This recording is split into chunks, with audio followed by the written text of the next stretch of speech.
las clases, esta parte es la parte histórica. La parte histórica la voy a dar bien condensada, porque como hemos tenido esta introducción tan grande sobre qué es el hombre, pues ahora nos queda poco tiempo y trataré de usar el tiempo más en relación con ciertas cosas, dos libros que tenemos que estudiar, escritos por romanos, y voy a dar las cosas de historia que tengan cierta relación con estos dos libros. Por cierto, la clase de hoy tiene alguna relación con estos dos libros. Así que lo que pueden esperar ahora es ciertas consideraciones históricas. La historia de Roma, sobre todo al principio, está llena de aspectos que son legendarios. Algunos de estos aspectos legendarios es imposible que sean verdaderos, porque contienen cosas como, por ejemplo, un dios que tiene hijos con una princesa y cosas por el estilo. Entonces evidentemente nos damos cuenta que estas cosas no pueden ser verdad, pero tienen algunas indicaciones y tienen mucha importancia porque se mezclaron con cosas de la historia. Recuerden ustedes que en una clase anterior nosotros estuvimos dando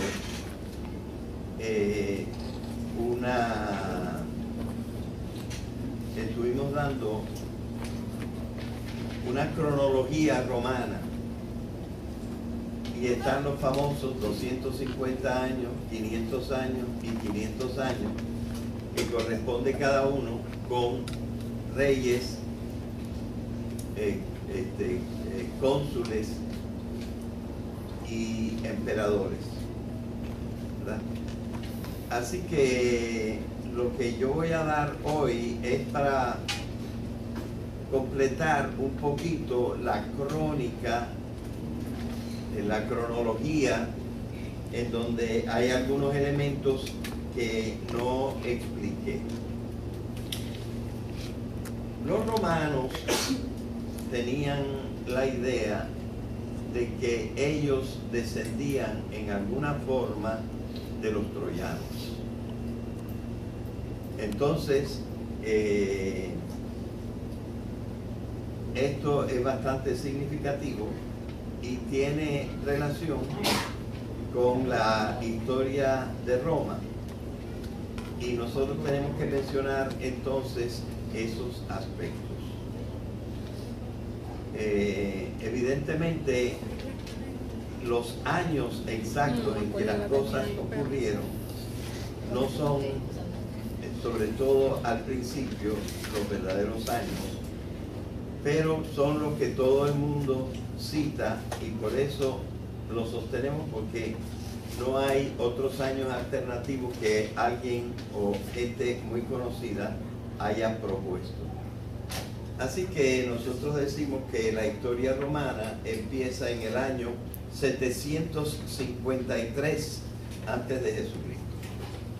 Pero como dije, ya ellos en esa época se creían descendientes de los troyanos. Ustedes recuerdan la historia de la Ilíada, en que unos griegos lucharon, en realidad probablemente con otros pueblos que, si no eran exactamente griegos, que a lo mejor lo eran, pertenecían a la misma cultura, a la cultura micénica, pero que vivían en Troya. Homero no cuenta la historia de la guerra de Troya hasta el final, pero precisamente un poeta romano, en cierta manera, completó la parte final de la historia de la Ilíada contando el caballo de Troya, contando la quema de Troya y la huida de los troyanos de Troya. Esos troyanos de Troya que huyeron, según cuenta Virgilio, construyeron barcos, estuvieron por varias partes del Mediterráneo tratando de asentarse en diferentes partes sin mucha suerte, hasta que por fin decidieron que el lugar donde tenían que ir era a Italia y que allí deberían fundar la nueva Troya. Y eso es lo que cuenta Virgilio en su libro La Eneida. Eneas era primo de los príncipes de Troya, y los príncipes de Troya no estaban disponibles porque algunos habían sido matados en la guerra, otros estaban prisioneros y otros incapacitados, de manera que fue un primo de ellos, Eneas, el que, y casado precisamente con su prima, hija de Príamo, Creusa, el que heredó el trono, pero inmediatamente tuvo que salir, y el que dirigió a la gente. El viaje le costó entre 4 y 7 años a través del Mediterráneo, con todo y las paradas en diferentes lugares. Cuando llegaron a la península italiana, llegaron muy cerca del río Tíber. En la península italiana, el río Tíber hace más o menos esto y cae en el mar aquí. Entonces, más o menos por ahí ellos desembarcaron y se relacionaron con los reyes, tomaron partido por unos. Precisamente Eneas tomó partido por uno de ellos que estaba gobernando donde 300 y pico de años más tarde sería construida la ciudad de Roma. Y esto es más o menos en este lugar donde el río da la vuelta, pero estaba, fíjense, en la parte sur del río y en la parte este del río, estaban en el sureste.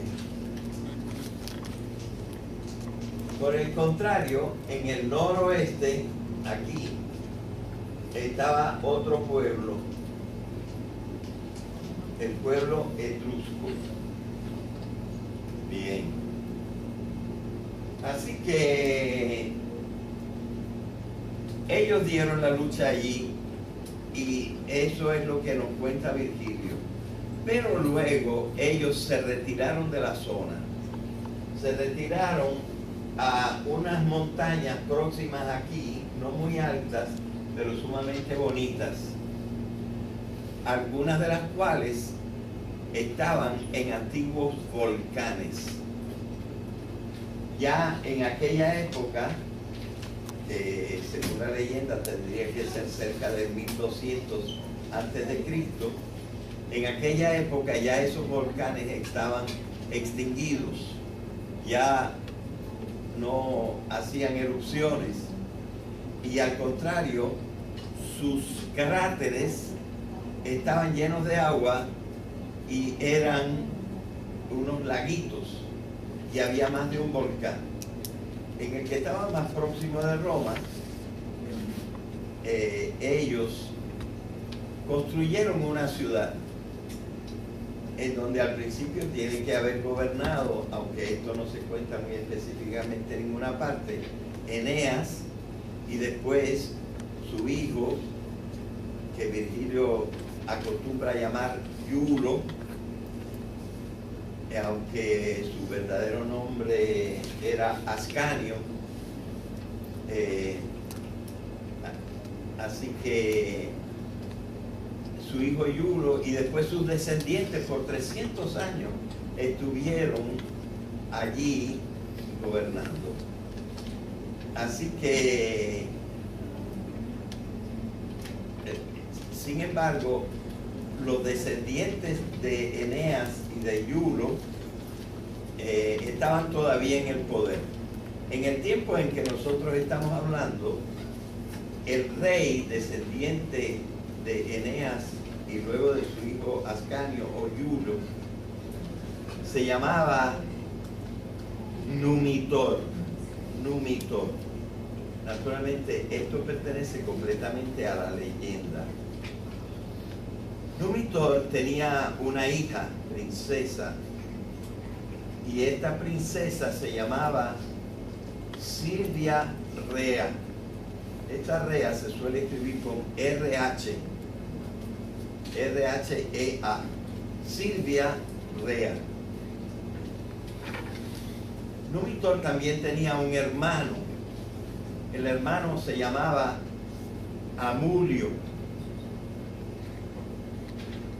Después de que ya Silvia Rea era una muchacha casamentera, Amulio decidió derrocar a su hermano y ponerse él como nuevo rey. A su hermano lo aprisionó. Y a la princesa Silvia Rea, probablemente para que no tuviera hijos, la consagró sacerdotisa del dios Apolo. Aquí, naturalmente, se profundiza la parte legendaria y fantasiosa, porque nos cuenta la leyenda que Apolo mismo se enamoró de la princesa, se unió con ella y 9 meses después nacieron 2 gemelitos. Esto es parte de la leyenda y todos ustedes conocen más o menos esta leyenda. Los gemelitos se llamaron Rómulo y Remo. Eso es lo menos que quería Amulio.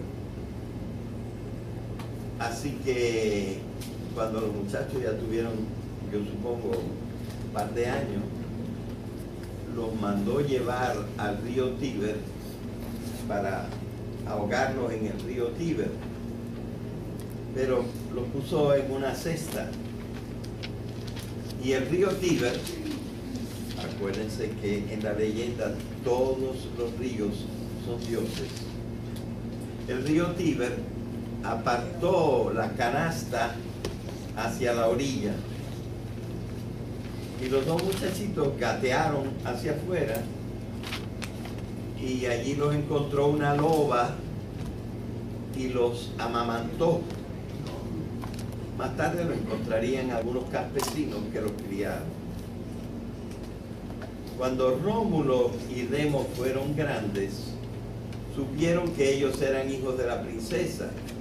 Supieron que Numitor, su abuelo, estaba todavía preso.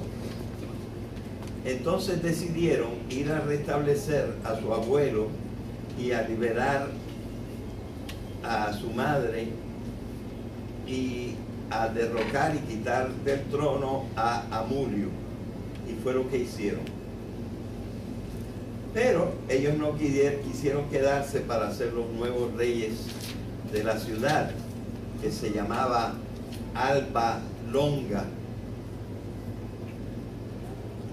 sino que regresaron a las llanuras en donde estaba Roma y decidieron que allí ellos iban a crear una ciudad.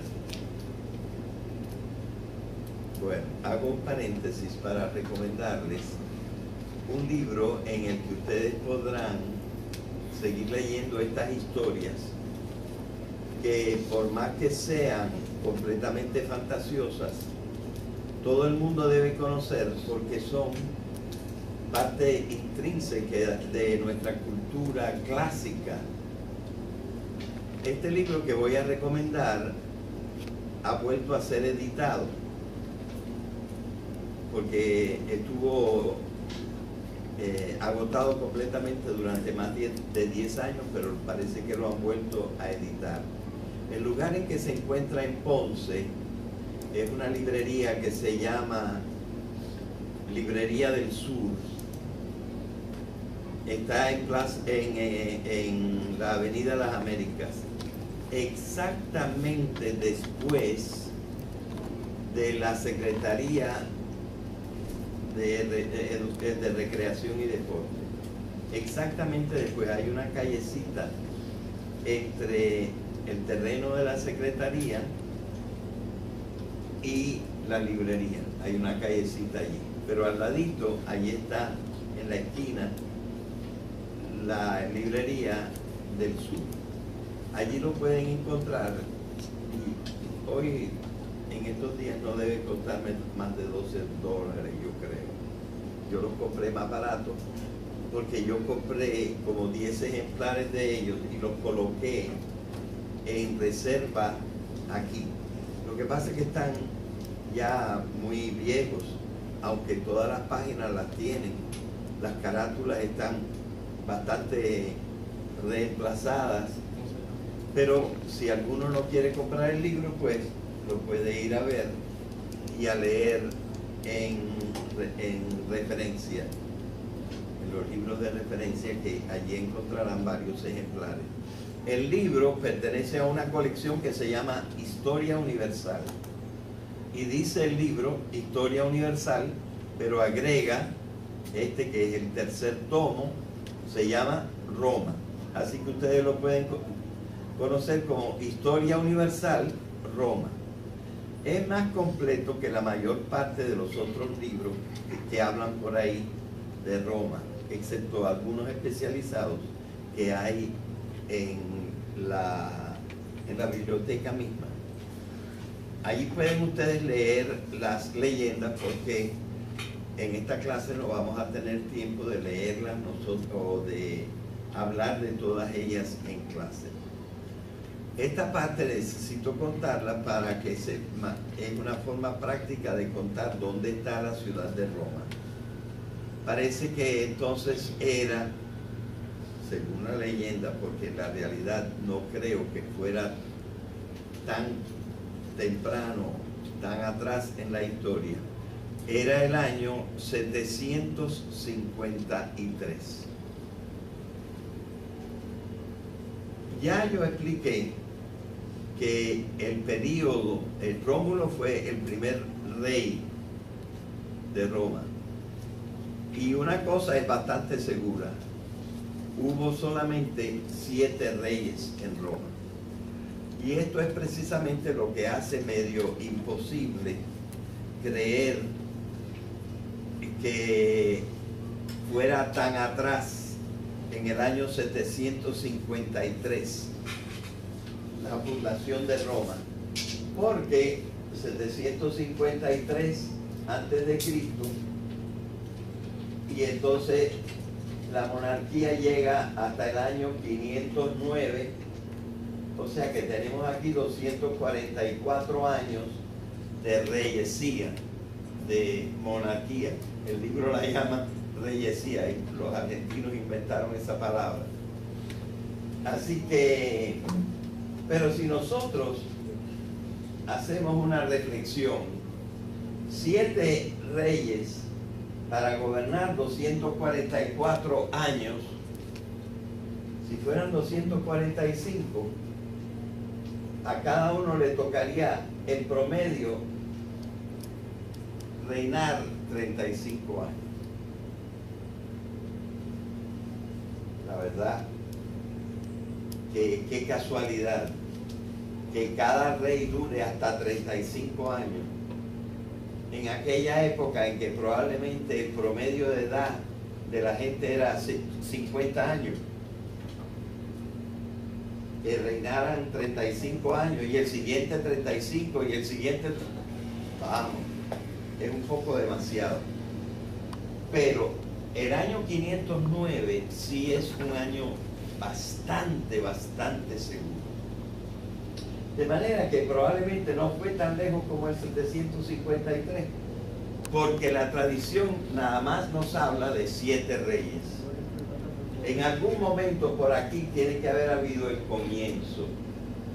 Y les voy a contar un poquito la leyenda del comienzo, pero bien brevemente ustedes lo leerán con poco más detalle en el libro. Rómulo y Remo se pusieron a cultivar cerca de Roma, pero hubo que organizar un poco la cosa y había dos para reyes, Rómulo y Remo, así que entró una rivalidad entre ellos.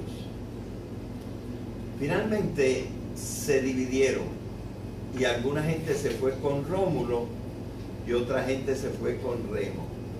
Cuando estaban ahí parlamentando entre los dos, Rómulo, parece como una espada, trazó una línea en la tierra y dijo: ya están hechas las dos partes, la de allá y la de acá. Y les digo una cosa, esto va en serio. De los que están allá, el que salte por arriba de estas rayas, que probablemente no era una raya, sino una zanja, el que salte por arriba de estas rayas, lo mato. Y entonces, como estaban en rivalidad, Remo inmediatamente saltó del otro lado, pero solamente para encontrarse con la espada de Rómulo, que lo mató en el acto. Entonces ya no había más que un solo rey, y todos se pusieron juntos a cultivar, ¿verdad?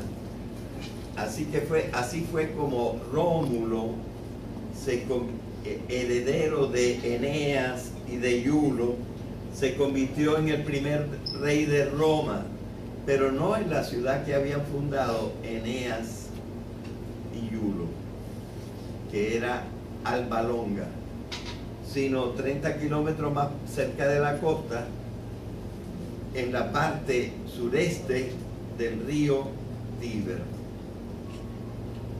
También al sureste del río Tíber, pero apenas quizá un kilómetro más arriba, había otro pueblo.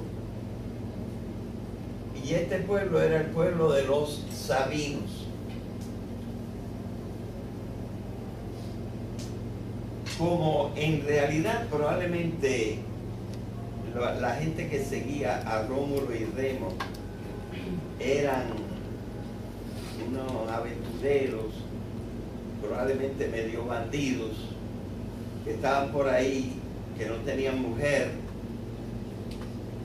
Cuando cultivaron, dijeron: caramba, esto va en serio, vamos a fundar familias, pero no tenían mujeres. Se la pidieron a los sabinos que lo dejaran casarse con sus hijas, pero los sabinos dijeron: con esta metralla, casarse nuestras hijas con esta gentuza.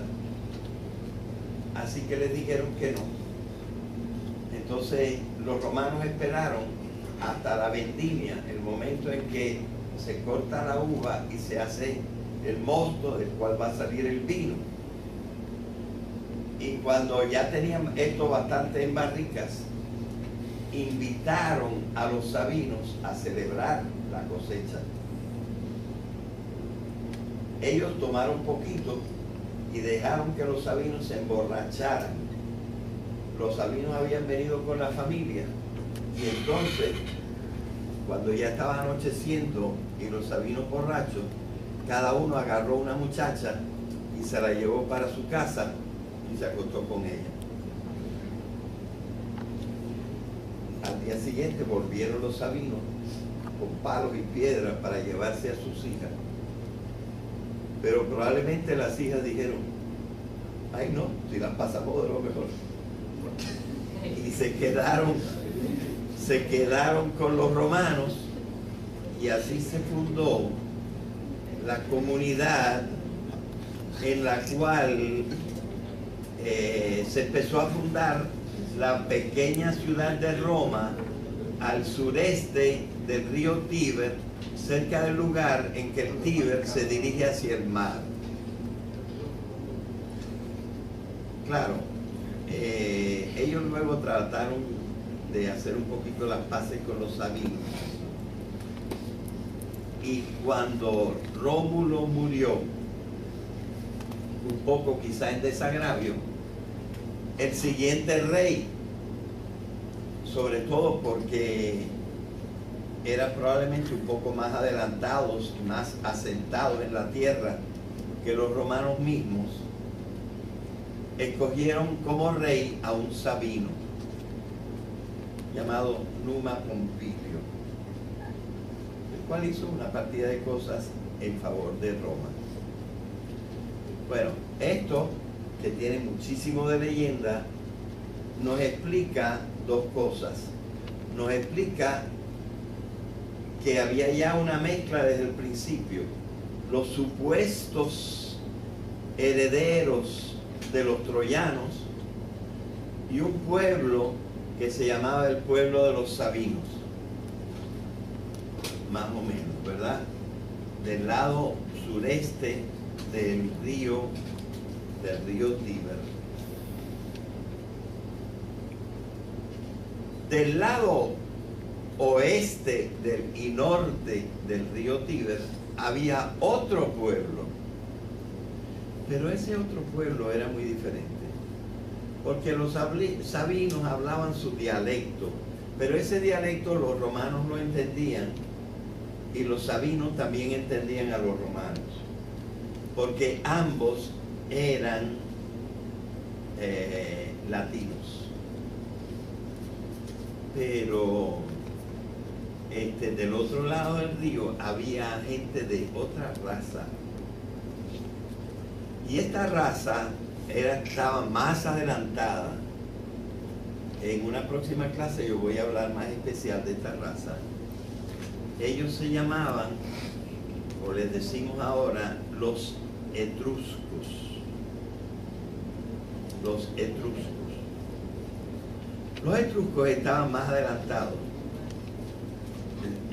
Tenían ya una civilización bastante establecida que nosotros vamos a ver. Así que ellos estaban pacíficamente del otro lado. Y también, al parecer pacíficamente, algunos fueron cruzando el río para quedarse del lado de los romanos. Y claro, como ellos sabían más que los romanos, allí adelantaron muchísimo. Y cuando murió el segundo rey, el sabino, pues dio la casualidad que el que salió rey en la tercera ocasión fue precisamente un etrusco. Y esto, al parecer, porque no se cuenta, sin ningún tipo de guerra, simplemente como se habían compuesto, todos ellos eran una partida de forajidos que se habían ido reuniendo, y luego vinieron los sabinos y luego vinieron estos extranjeros. Más o menos eso no contaba demasiado al principio, y un etrusco fue elegido rey. Si mal no recuerdo, este rey se llamó Servio Tulio y hizo las murallas de Roma. Fue el que hizo las murallas de Roma. También por aquella época empezaron a hacerse los tremendos acueductos de los romanos, porque los romanos tuvieron agua corriente en su ciudad. Quizá hasta en algunas casas entraba el agua, no tenían que irla a buscar. El agua venía de las montañas.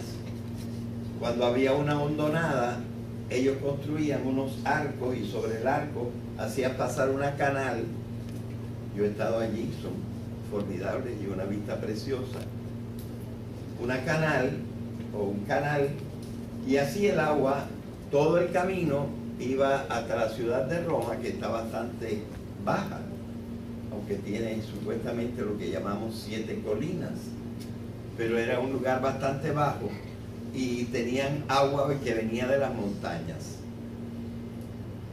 Bueno, y ahora precisamente por el prestigio y el adelanto de los etruscos, los etruscos formaban una parte alta de la sociedad romana y prácticamente, si mi memoria no me falla, el resto de los reyes fue etrusco también. Así que la mayor parte del tiempo, pero poco a poco,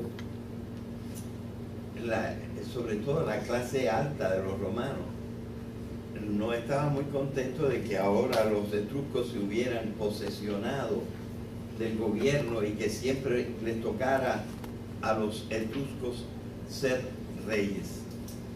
De manera que sobre todo la clase alta se unió un poco y formó como unos clubes, un club muy selecto en el que no podían entrar todos.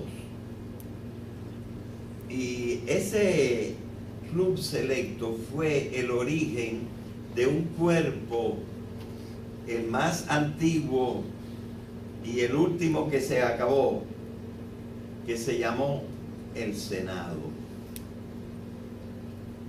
El Senado fue un cuerpo que existió en el tiempo de los reyes, siguió en el tiempo de los cónsules, o sea, la república, y continuó también por muchos años y siglos en el imperio.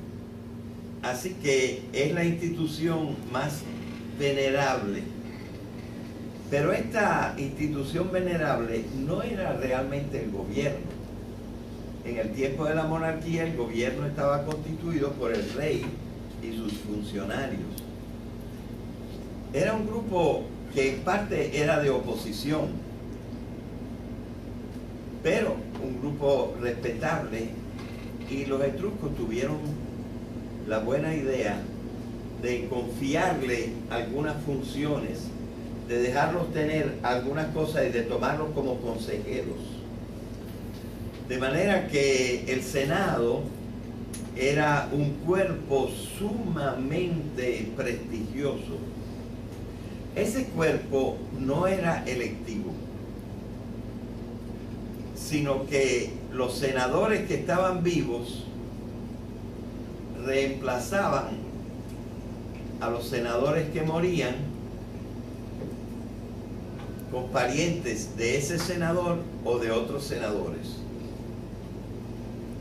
Esta manera de formar el cuerpo o de mantener el cuerpo lleva el nombre de cooptación, con dos O's, C-O-O-P, cooptación.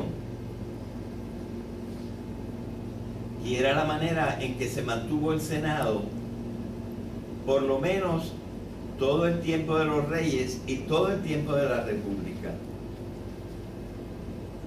Luego el imperio tomó otras resoluciones sobre, amplió el Senado, pero durante los reyes y durante la República los senadores estaban limitados a 300.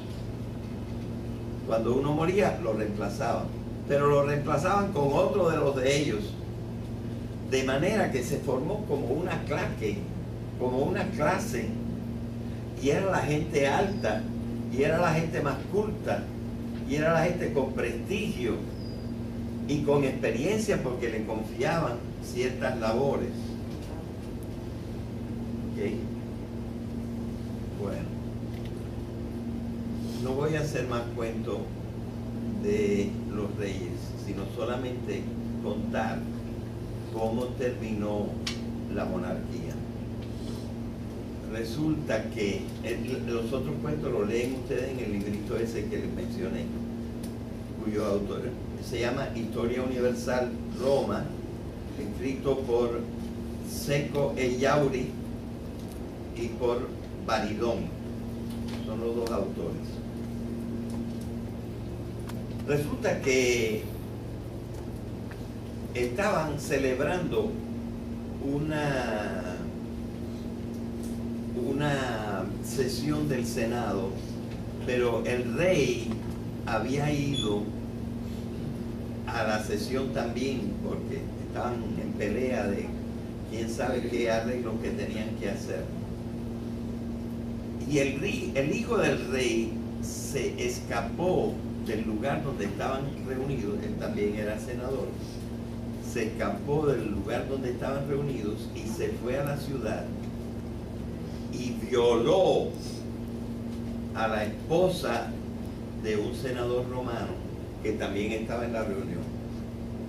Esta esposa se llamaba Lucrecia y Shakespeare ha hecho una preciosa narración, una poesía larga pero muy hermosa sobre Lucrecia. La pueden leer también. Shakespeare está traducido también al español, si no lo quieren leer en el inglés de él, que es bastante difícil. Entonces, ella se humilló tanto que cuando llegó su marido le dijo que la habían violado, que ella ya no quería vivir, que no era digna de ser su esposa, y allí delante de él se suicidó. Y esta fue la chispa que en el año 509, no se olviden de la fecha, 509, allí se terminó la monarquía. Y entonces tomaron naturalmente las riendas del gobierno los senadores y excluyeron a los etruscos. Supongo que votarían a muchos de ellos, no a todos, pero votarían a muchos de ellos, los votaron del otro lado del río. Y dijeron, ahora el gobierno va a ser lo opuesto a lo que era antes. Antes el gobierno era hasta que se moría el rey, era a perpetuidad. Pues ahora el gobierno va a ser de nosotros los senadores, pero un año. Y para que no sea como el rey que se cogía todo el poder para él, en vez de un gobernante, vamos a tener dos gobernantes. Y los dos tienen que ponerse de acuerdo para gobernar, si no, no podrán gobernar. No pueden pasar leyes si no están de acuerdo los dos. Y a los gobernantes los llamaron cónsules. ¿Por qué yo estoy tan seguro de que fue en el año 509? Por esta razón. Porque los cónsules duraban un año. Y yo tengo la lista de los cónsules que estaba cada año. Y la lista la tengo en un libro, tiene como 400 y pico de personas, de parejas, de cónsules.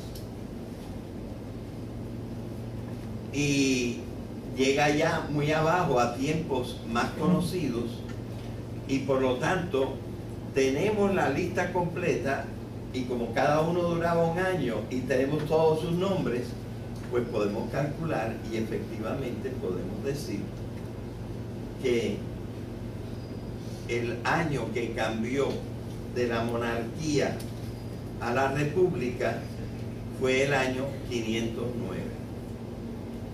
Bien.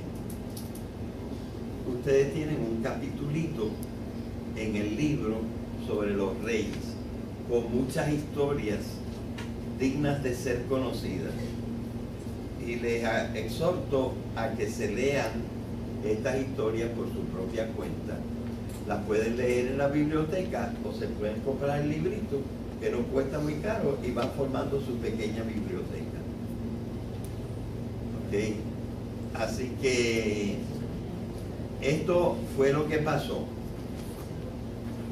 Aunque yo voy a volver atrás porque merece la pena hablar de la civilización etrusca, aunque yo voy atrás, nosotros tenemos allí la cronología romana y en la cronología romana tenemos el tiempo de la república.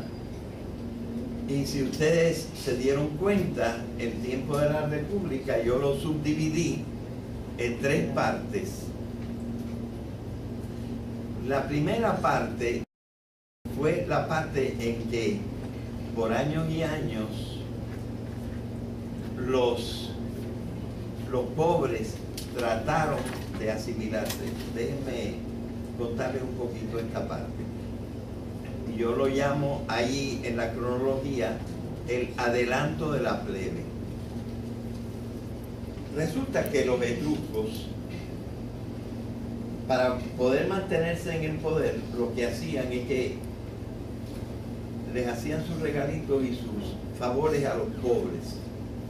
Y entonces los pobres, que no podían entrar en el Senado, pues estaban del lado de los reyes. Esta es una teoría, pero es una teoría que es muy probable. Los pobres, lo que se llamaba la plebe, el populacho, era la parte de abajo, y eran más o menos los que habían sostenido al gobierno.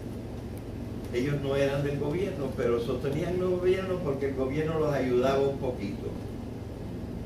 Entonces, cuando el Senado tomó el poder y formó los 2 cónsules y formó los otros funcionarios, no dejó que la plebe entrara en el gobierno, ni siquiera que votaran. Al principio no votaban, simplemente les dejaron que estuvieran ahí, y la mayor parte de la plebe ni siquiera tenía tierras. Las tierras estaban controladas por las grandes familias. Así que el gobierno era, vamos a decir, de la clase alta. La clase alta se llamaban los patricios, los grandes padres de la patria, los patricios. Y el pueblo no elegía a los gobernantes, y los gobernantes prácticamente no se ocupaban del pueblo. Y el pueblo estaba bastante miserable. Y ni siquiera los dejaban ir a la guerra. ¿Por qué no los dejaban ir a la guerra? Porque si iban a la guerra, tenían derecho a participar en el botín. Y la guerra se hacía para conseguir el botín. Así que al principio no los dejaban. Pero como cada vez atacaban a más enemigos, poco a poco tuvieron que dejarlos que fueran a la guerra también. Y esto fue lo que empezó a hacer que la plebe pudiera empezar a exigir cosas. Pero les tomó, ahí lo dice, yo no sé, pero les tomó años y felices días. Les tomó mucho tiempo llegar a emparejarse. Sí, me acuerdo de cuánto tiempo. Desde el 509 les tomó 2 siglos y 8 años, hasta el año 300. En todo ese tiempo, la plebe estaba bastante mal, y tuvo que hacer hasta una especie de gobierno alterno del que después hablaremos, ¿verdad? Pero entonces, cuando ya participaba el pueblo, los romanos pudieron conseguir atacar más terrenos, y fue tan próspero que en los próximos 100 años, no, exactamente son 58 años,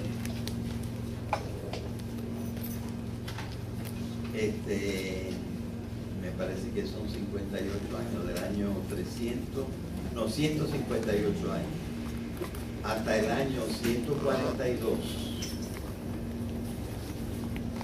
En ese tiempo con la ayuda también ahora de todo el pueblo romano, patricios y plebeyos, conquistaron el Mediterráneo entero, que se convirtió en lo que ellos llamaban nuestro mar, Mare Nostrum, nuestro mar, porque lo dominaban casi todo.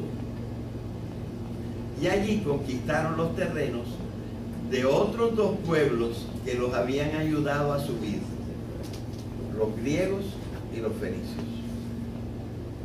¿Es la hora? Pues ahí lo vamos a dejar hoy.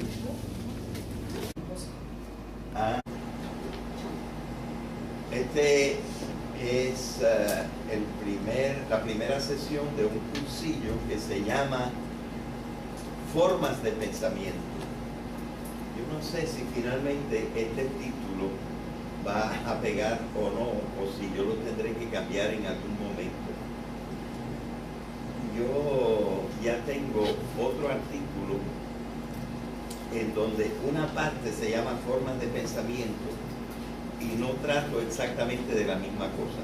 Está bastante relacionado. Pero ahora me parece, por el momento, que esta idea está bien.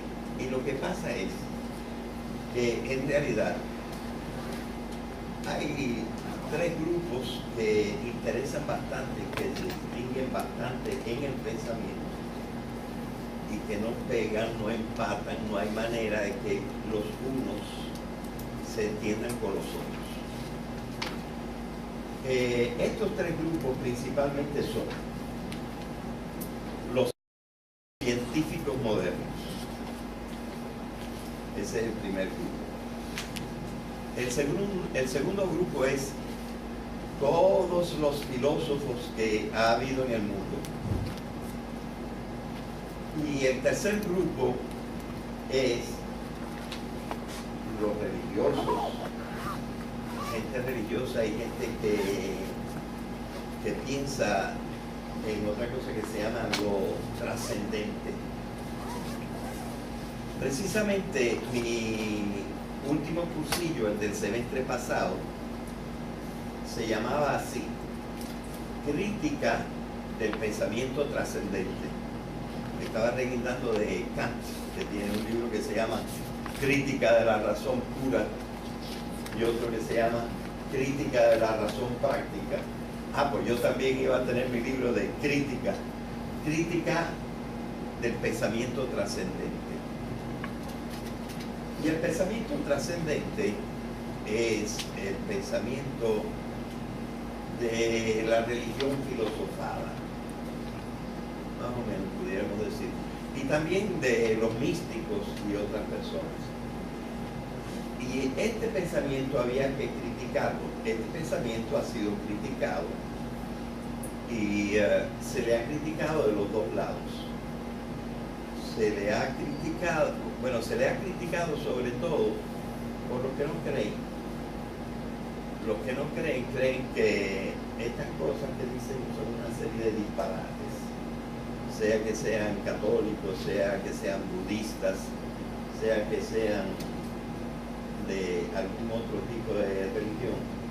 Me parece que son unos disparates, que eso no tiene sustancia, no hay forma de que uno pueda sacar algo concreto de ello. Yo, por mi historia personal, no soy de ese sentido. De una vez me abro aquí un poquito. Yo fui una persona que estuve 30 años como monje. Digo monje porque aquí no se entiende muy bien eso de hermano. Yo pertenecía como los maristas, hermanos de la Salle, etc. Yo era uno de esos. Y luego resulta que después de haber estudiado filosofía y psicología, me dieron un chance de estudiar teología y estuve 12 años en Europa estudiando teología, inclusive lenguas antiguas. Así que siempre me interesó toda esa parte. Pero también me doy cuenta que los que reflexionan sobre el pensamiento trascendente porque lo aceptan, también también cometen muchas faltas de pensamiento. Y eso es la idea que yo tenía, tratar de ver si podía más o menos señalar, por una parte, dónde fallan aquellos que no consideran el pensamiento trascendente como algo importante. Y luego, dónde fallan, que son en otras cosas, aquellos que, siguiendo el pensamiento trascendente,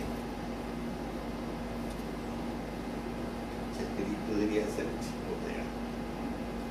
Y aquí vamos a hacer un ejercicio, uno de los días vamos a hacer un ejercicio con un texto del Papa Juan Pablo II, donde a mí me parece que se le chispoteó. Así que vamos a tratar, yo traté en ese cursillo de crítica del pensamiento trascendente de ver los dos lados. Bien, pero yo tenía otro artículo en la revista Ceiba, que es la revista de esta universidad, que se llama El conflicto de los saberes. Y el conflicto de los saberes es precisamente el conflicto que existe en el mundo intelectual entre los científicos, los filósofos, que nunca se entienden entre sí. Es una cosa curiosa, son los que menos se entienden. Ellos entre sí se contradicen en una forma directa y completa, cosa que los científicos nunca hacen. Y luego, los religiosos de varias religiones, las personas que piensan en el pensamiento trascendente. Y entonces, en ese veo que evidentemente la gente no coincide, y cada uno cree que ellos tienen la verdad y no se dan cuenta en donde los unos y los otros dejan de percibir cuál es el verdadero sentido de lo que dicen los otros.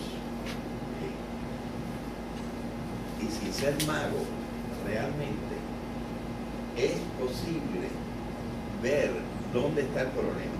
Y el problema está en que, les estoy diciendo ya el secreto desde el principio, en que los tres tipos de pensamiento tienen tres tipos de lenguaje diferentes. Y entonces, por el lenguaje, no se entienden los unos con los otros. A veces hay que llegar, gracias a Dios, yo también llegué hasta hacer mi examen doctoral y lo aprobé en lingüística, pero no hice la tesis. Y me metí un poco en la lingüística para estudiar precisamente el lenguaje y cómo el lenguaje de cada uno de estos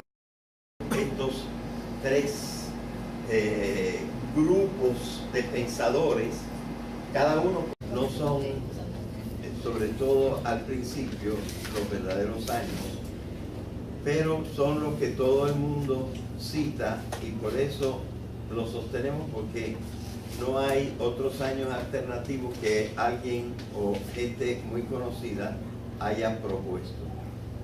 Así que nosotros decimos que la historia romana empieza en el año 753 antes de Jesucristo.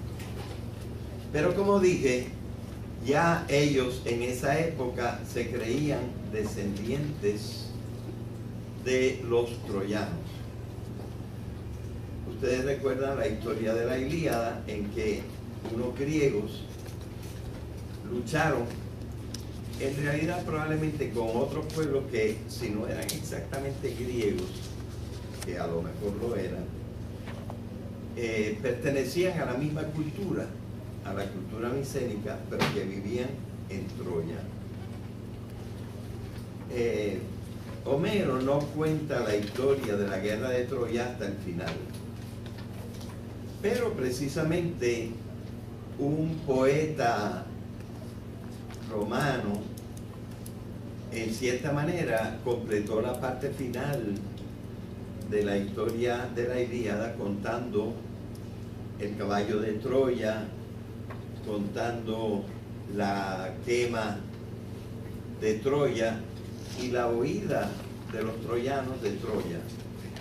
Esos troyanos de Troya que huyeron, según cuenta Virgilio, construyeron barcos, estuvieron por varias partes del Mediterráneo. Estas cosas no pueden ser verdad. Pero tienen algunas indicaciones y tienen mucha importancia porque se mezclaron con cosas de la historia. Recuerden ustedes que en una clase anterior nosotros estuvimos dando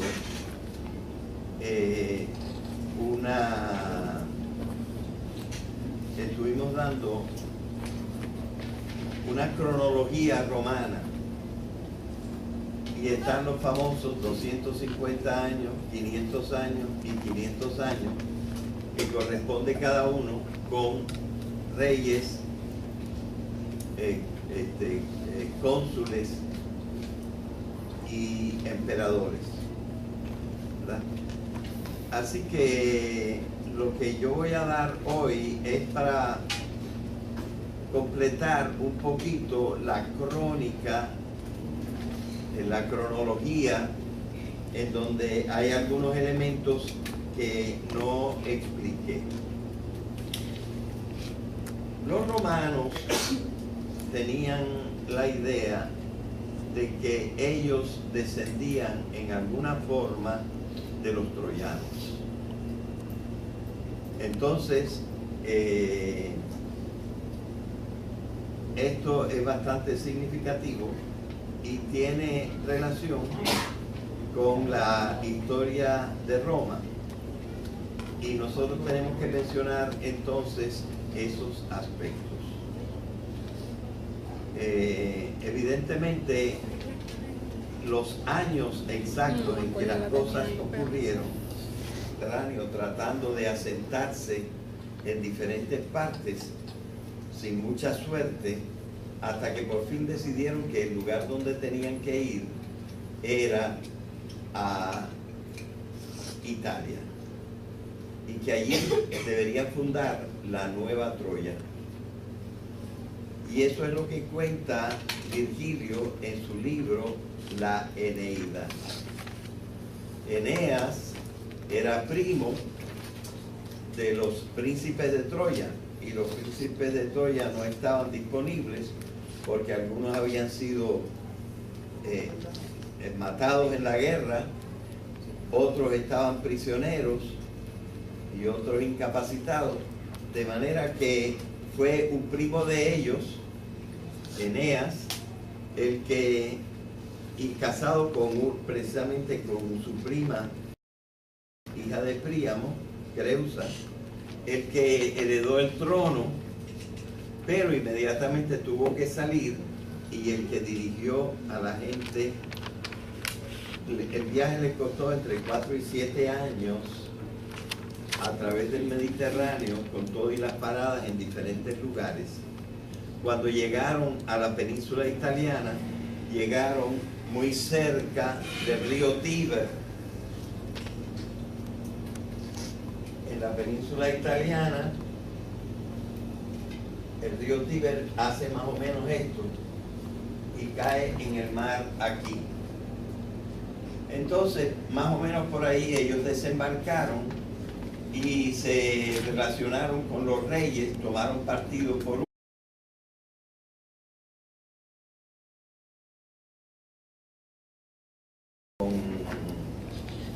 las clases.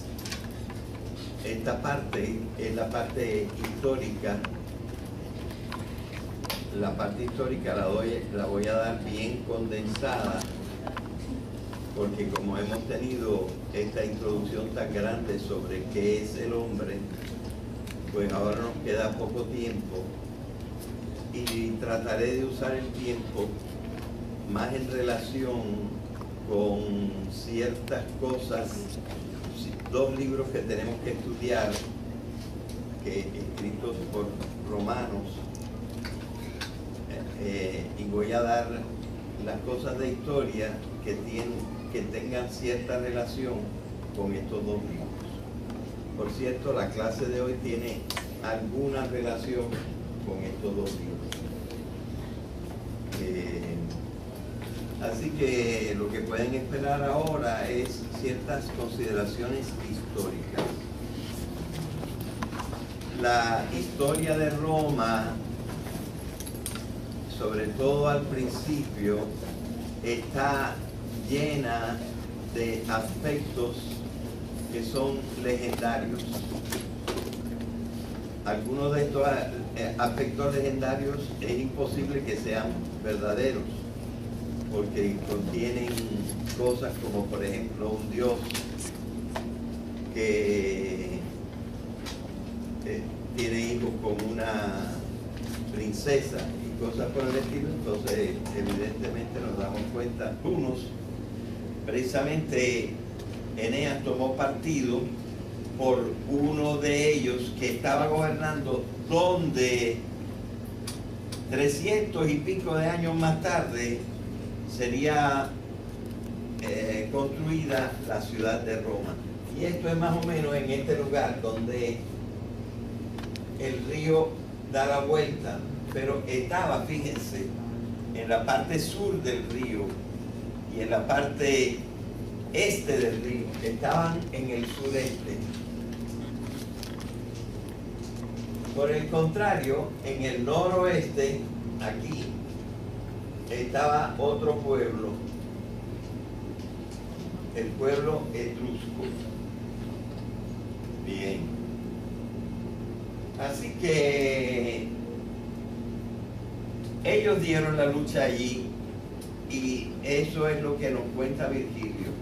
Pero luego ellos se retiraron de la zona, se retiraron a unas montañas próximas aquí, no muy altas, pero sumamente bonitas, algunas de las cuales estaban en antiguos volcanes. Ya en aquella época, según la leyenda, tendría que ser cerca de 1200 antes de Cristo. En aquella época ya esos volcanes estaban extinguidos, ya no hacían erupciones, y al contrario, sus cráteres estaban llenos de agua y eran